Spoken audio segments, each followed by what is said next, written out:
Hello, and welcome to another look with Christian King. It's Sunday morning. I'm here to do my recap show for the first UFC on ESPN Plus. Man, there was a lot of hiccups during this event. We're going to get through it. They talk about having UFC jitters first time in the UFC. I think the UFC had ESPN jitters their first time on ESPN.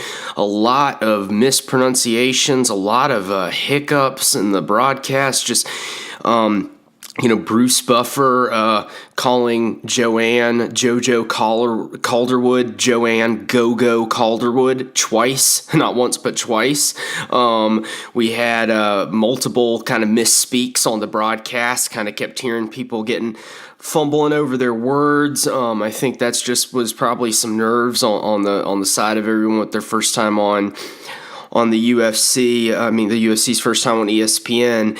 And then, of course, we had, the big blunders of the night, which was the early stoppage in the main event and Greg Hardy being allowed to be on this card. And then that couldn't have gone any worse for the UFC, could it? Who told you that was a bad idea, and who purposely didn't talk about that fight and didn't take it seriously? Me. I had a reason for that. I hope everyone understands now. But yeah, lots of definitely noticed some hiccups, some errors. But overall, I think it went okay. I think the UFC will get more adjusted as they go on. There was one other big mistake in the night that comes to mind. If I can think of it, I'll mention it. So we're going to work our way backwards as always. So in the main event, Henry Cejudo TKO TJ Dillashaw in 32 seconds. This was a horrible stoppage.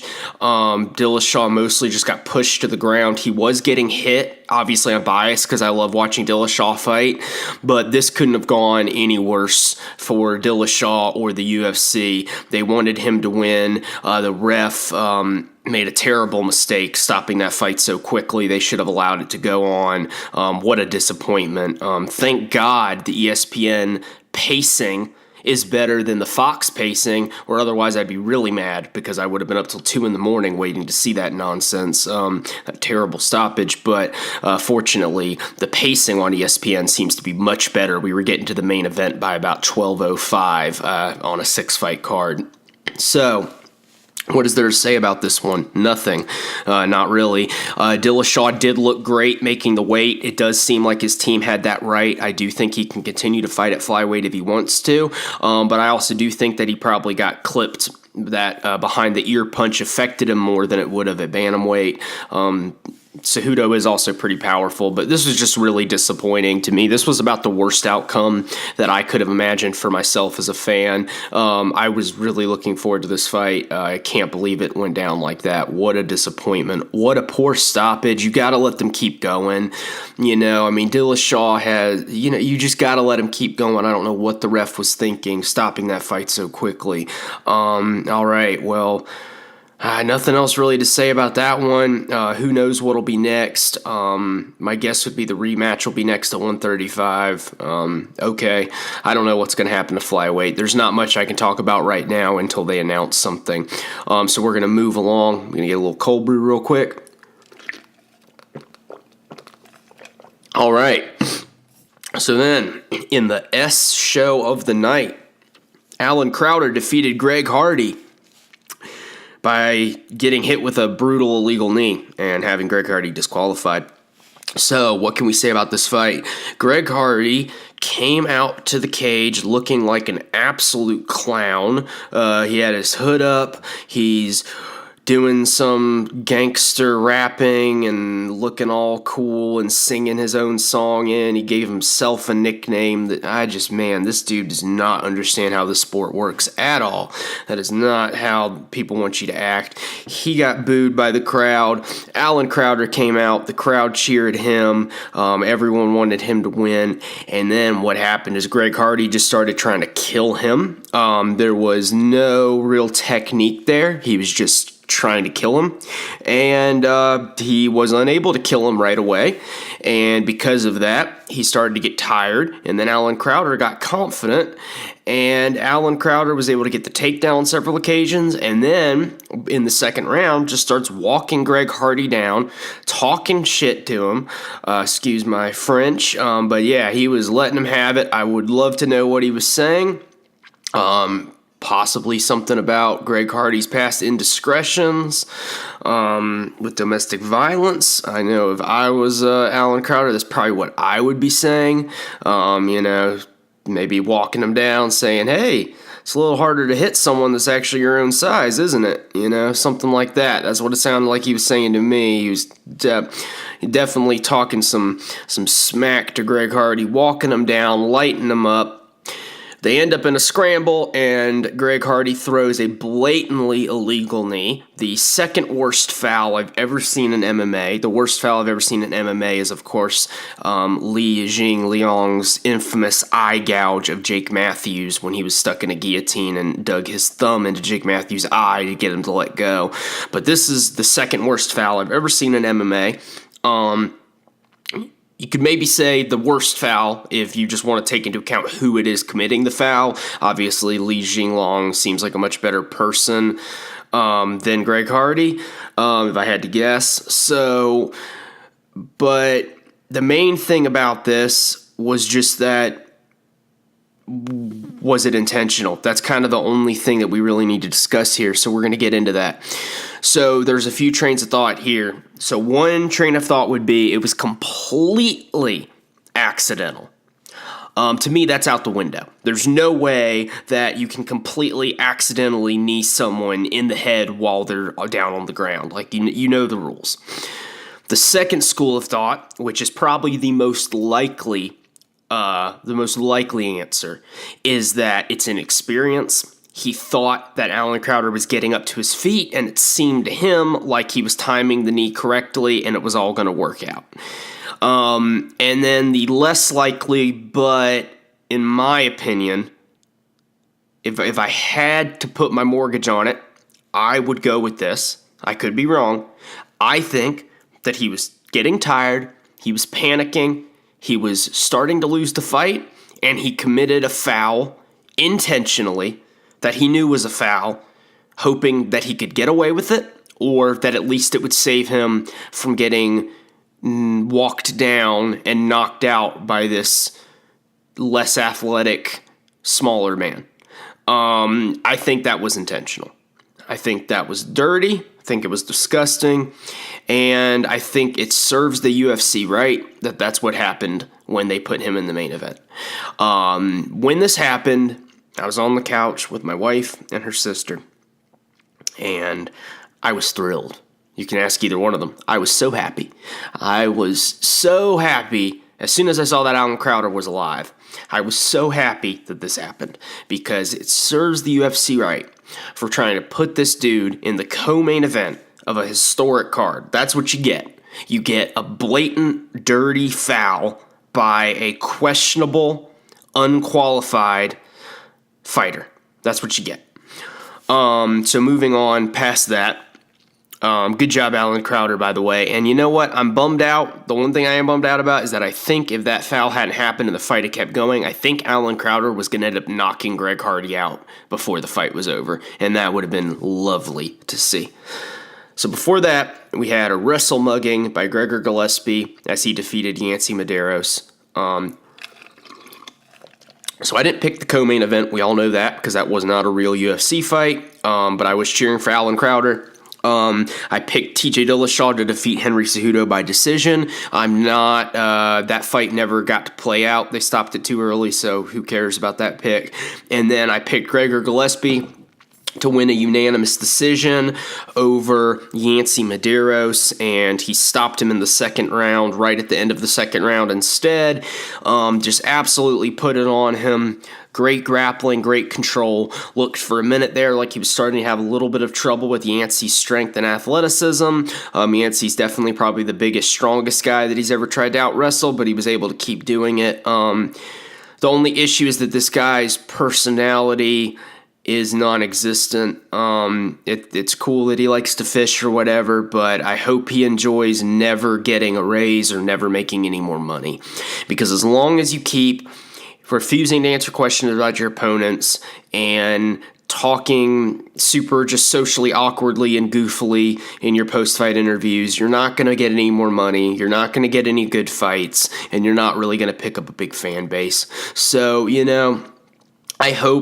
My only hope for Gregor is I hope that in 10, 15 years when he looks back at this, I hope he still has plenty of money, because if he ends up bagging groceries at his local Piggly Wiggly for his retirement job, he's going to wish that he had opened his mouth and been a little bit more interesting so he could have made more money in his fighting career. But good performance by him. Before that, Joseph Benavidez defeated Dustin Ortiz via unanimous decision. It wasn't that different than the first fight, other than the fact that they both looked improved. Dustin Ortiz definitely closed that gap. It was a closer fight, and Joseph Benavidez utilized more grappling to get this win. Unfortunately for Joseph Benavidez, I do not feel like it was the type of win that's going to really make you want to see him fight the winner of the main event. I just, it was just kind of a typical flyweight fight. Good performance, but, not anything that's super, super thrilling to watch. But I, kind of went exactly how I thought. Before that, Paige Van Zandt defeated Rachel Ostovich. I picked Paige Van Zandt to win a unanimous decision. This was a great fight. Tons of fun scrambles. Paige ended it with an armbar in the second round. Hopefully Rachel's arm is okay. I don't know the update on that. I've not watched all the post-fight press conferences yet. I thought Paige would win a decision just based on her overall more experience, especially more experience in the UFC, but she was able to get the finish. Rachel looked great, though. She looked really physical. Great overhand right, great body lock takedowns. She can really do something, I think, in this division. She looked good. I think she just needs to tighten up in the scrambles a little bit, a little more diligent on the submission defense, and I think she can really do good things. Nice win by Paige Van Zandt. Before that, Glover Teixeira defeated Carl Roberson. I made a really bad pick here. I don't know why I made this pick. I picked Carl Roberson to win a unanimous decision. I was just not thinking about this. This was the obvious pick. I should have picked Glover to win by first round submission. I wasn't thinking about how much smaller Carl is. I wasn't thinking about the short notice. I just didn't think this pick through. Glover's just obviously been on a little bit of a decline lately. Man, that's just bad pick by me. Good win by Glover. Before that, Cowboy Cerrone defeated Alexander Hernandez. Boy, does Alexander Hernandez look stupid talking all that American Psycho 80s movie bully type nonsense before the fight. Cowboy beat his behind. Man, that was a beating by Cowboy. I wrote my little notes. I wrote, just underline Cowboy versus Alex, pick Alex in the first, and then I wrote, God, I hope I'm wrong. And I was. Thank God. Cowboy was able to stop him in the second round with strikes, head kick, followed up on the ground, 3 minutes and 43 seconds of round number 2. Cowboy looked incredible. He, of course, was getting lit up at the start of the fight in typical Cowboy fashion. But then it became very clear that Alexander Hernandez, he's got some work to do. Dare I say he's overrated. It became clear he only had one entry. It became clear that a lot of his stance switching is kind of just for show. You just started to see, as Cowboy got a read on the fight and found his range, you just started to see all of these holes in Alexander Hernandez's game. And I'm going to be honest, bad move by him to debut this. In my opinion, I saw people saying they loved it, but in my opinion, his trash talk was so corny and terrible. I was cringing when he was doing that. I was watching the press conference live, and the hairs were standing up on the back of my neck just with the cringe level. The cringe level was maxed out. It was a 12 out of 10. It was cringy, corny trash talk. And he had never done that before, and I think that was a really, really bad decision to do that before this fight, because now he's going to have a hard time ever establishing a fan base. I mean, they say that fans forget, but the way he was talking and then to get beat up like that, I just don't think there's going to be a good way to come back from that. He's going to have to stay quiet and keep his head down and get some wins. But let's talk about the man of the hour. Cowboy Cerrone looked great. He called out Conor McGregor afterwards, Conor tweeted and said, after a fight like that, Donald, I'll fight you. So that might be the fight next. I would favor McGregor in that fight, of course, but still, so much fun to watch Cowboy get this win. What was the best stuff the Cowboy was doing in this fight? Well, he was getting a little wild when he was chasing after Alexander Hernandez. He was getting pretty wild there. But when you've got an inexperienced fighter who's backing up and has no good offense off their back foot, why not just keep running them down and throwing left hook, right hook, left hook, right hook? And what was the other really good thing that Cowboy was doing? So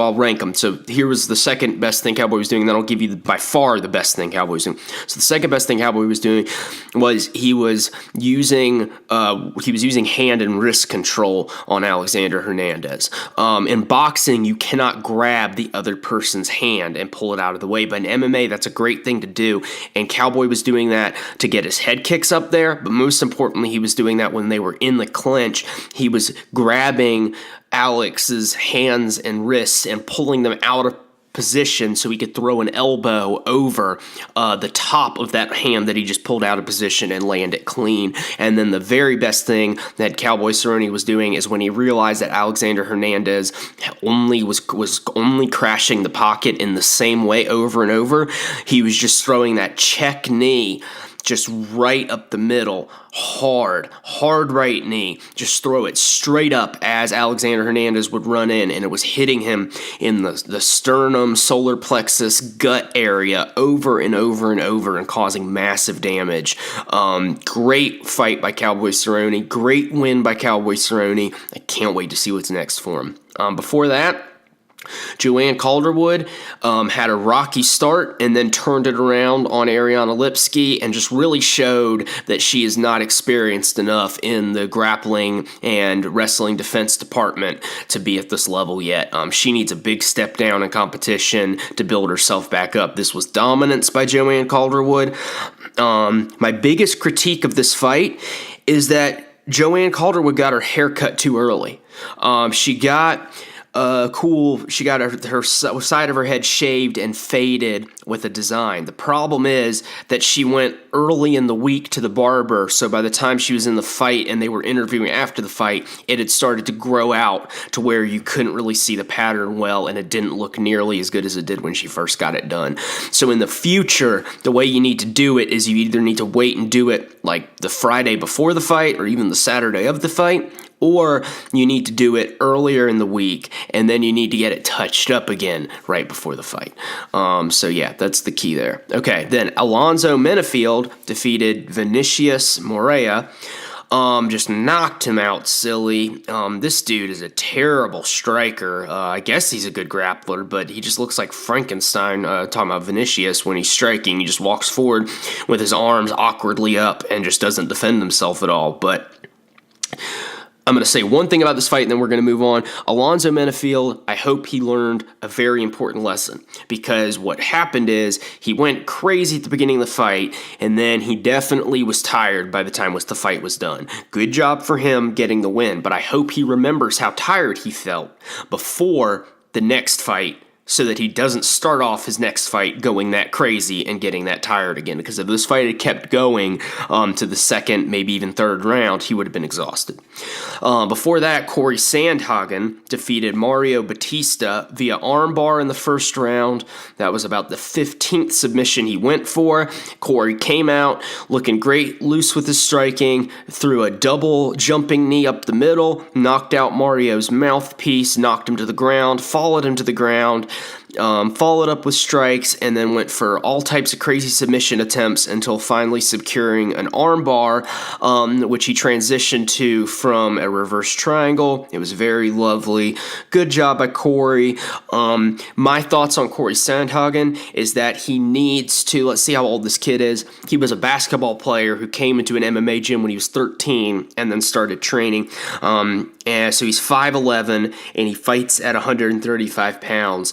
I don't know how old he is. That's actually what I was trying to figure out. It doesn't say here. But even if he's in his mid-20s, I still think that he's at that age where he could put on, he might be younger than that, but if is in his mid-20s, which I think he might be, then he needs to put on a little bit more weight, a little more muscle, and he needs to move up to 145. This is just my opinion. He can do whatever he wants, but in my opinion, he just needs to do a little more strength training and get a little bit more muscle on his body, because this will help prevent injuries. That's a big thing. If you don't have enough, if you don't have enough strength and enough stability, you're more likely to get injured. That's why it is a big problem. You see guys like Luke Rockhold, who are huge for 185. Well, they don't get to do a lot of strength training because of the fact that they'll blow up too big to make the weight, and therefore they're always getting injured. I'd like to see Corey Sandhagen put on more muscle and move up to 145 in the near future. Okay. Before that, we were on ESPN Plus, the early prelims. Dennis Bermudez defeated T. Edwards and then retired. This was an amazing, smart fight by Dennis Bermudez and the best retirement I've ever seen. T. Edwards, in my opinion, he needs to go back to the Contenders Series or go back to the regional circuit. He is not good enough to be in the UFC. He gets tired way too fast.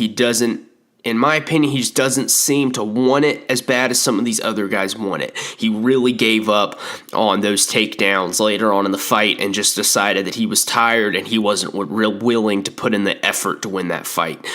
He gave this fight up. He needs to decide if this is something that he really wants to do, and if it is, I think he needs to maybe either move up to 170 if the weight cut's what's making him so tired, or he needs to chill out on all these bulky muscles that only are useful at the beach when you're trying to pick up girls, and he needs to do some actual conditioning training and lean out his body a little bit and take this sport more seriously. He's just simply not good enough to be in the UFC if he's getting beat up by somebody who's insanely smaller than him. Dennis Bermudez looked to be half this guy's size and just put it on him for the whole fight after a slightly rocky start.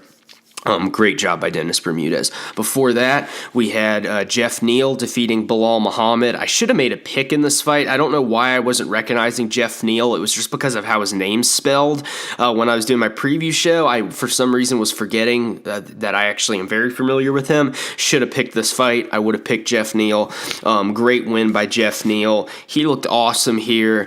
Bilal Muhammad's really tough, but he just had nothing for Jeff Neal once he found his range. Great win here. And honestly, even almost more impressive that he didn't get the finish, because it showed that he can push hard until the final minute of the fight with somebody who's hanging in there and not giving up. And then we had the opening fight of the night, which I didn't really pay attention to be honest, but Chance Rencontre defeated Kyle Stewart via submission rear naked choke. The only thing that I saw in this fight was I saw one of the worst groin strikes I've ever seen right at the start of the fight.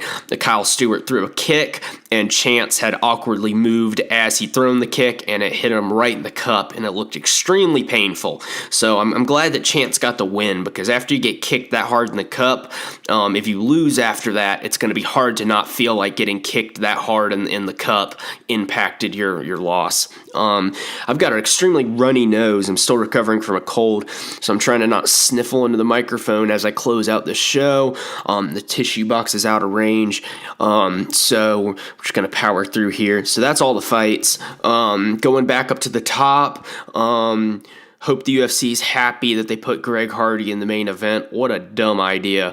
Man, I told you that was a bad idea.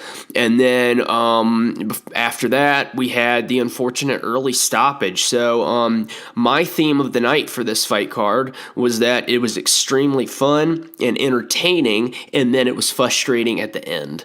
That was how I left feeling. I ended the night feeling frustrated and let down, but up until that point, I was having fun. Cowboy Cerrone won 2 bonuses tonight, and he added 1 more win and 1 more stoppage. So he now added more distance between himself and second place. He holds the most wins in the UFC, the most finishes in the UFC, and the record for the most bonuses in the UFC. And he might be fighting Conor McGregor next. So my biggest takeaway from this fight card, is that Cowboy Cerrone is back at 155 pounds, and he looks great.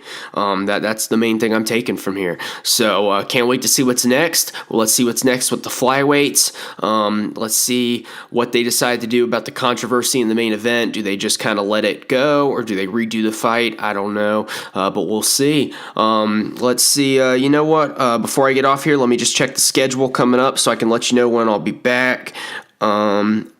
Let's see. We have our next UFC. UFC 233 was canceled. That was supposed to be this Saturday. So February 2nd, Saturday, February 2nd, UFC on ESPN Plus 2, which sounds like another wedding invitation. Just a wedding that has more pluses, more guests you can bring. So UFC on ESPN Plus 2 instead of just Plus 1. Asuncao versus Moraes 2. That's coming at us at 8 p.m. Eastern Time on ESPN Plus. Oh, so the main card is on 8 p.m. Eastern Time. That sounds great. That should be a good card, but I will probably not do a preview show for that card. If I do, it'll just be to preview one or two fights. So the next time I can guarantee you I will be back will be that Sunday, February 3rd, to do a preview show for the February 9th UFC 234 Whitaker versus Gastelum pay-per-view. I'll for sure be back then, if not before. And until then, catch y'all next time.